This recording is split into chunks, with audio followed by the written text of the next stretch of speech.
The Social Learning Theory by Andrew Brophy. Watching your favorite application on your iPad, iPod, and iPhone sound harmless in itself. Unfortunately, today's youth are being challenged at an alarming rate to participate in dangerous online dares. Not only are teens participating in these dangerous acts, they are being taunted to video and in some cases go live through social media while attempting to perform these dares. This risky behavior combined with puberty is a recipe for disaster. In the social learning theory, this risky behavior can be described as disinhibition. Disinhibition is an element of the social learning theory. According to Rosenberry, the social learning theory is most associated with Albert Bandura. Bandura is a Stanford University psychologist who first achieved his fame for the Bobo experiment in the 1960s. This experiment showed that imitation or repetition can lead to a learned behavior. This behavior can either have a positive or negative outcome, depending on the actions derived from the end user. But Bandura's research went far beyond this experiment. In fact, he is considered one of the top 5 most influential psychologists of the 20th century, in company of the likes of Sigmund Freud, B.F. Skinner, and Jean Piaget. This according to Rosenberry. Attempting to grasp the motives behind the reckless stupidity of teenagers has been a frustrating endeavor for parents since the beginning of time, and many experts believe the internet has made it even worse, according to Newsday.com. It is hard not to connect the rise of single parenting to teens feeling unwanted and being drawn to doing dares to fit in with a new group that they think cares more about them than their parents do.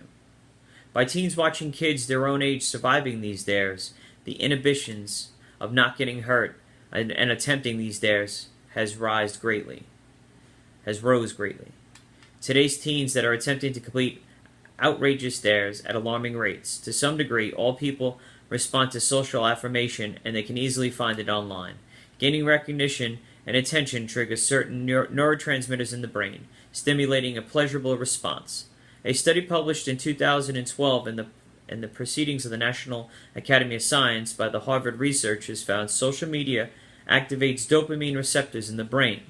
Previous research has also found that on average around 80% of what a person posts on social media is about him or herself, rather than the world around them, according to CBSNews.com. Disinhibition does have a positive side, though. People can use the struggle of another to aid them to build the strength to overcome a certain fear that they are facing.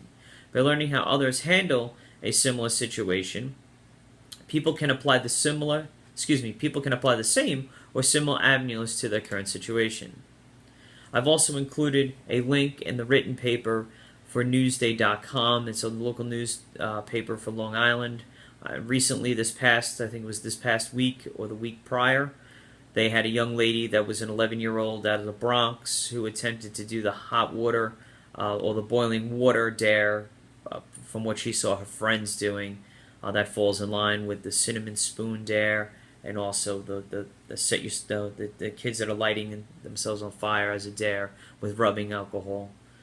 In conclusion, as adults in today's society, we have the inherent obligation to supervise our children and young adults in general.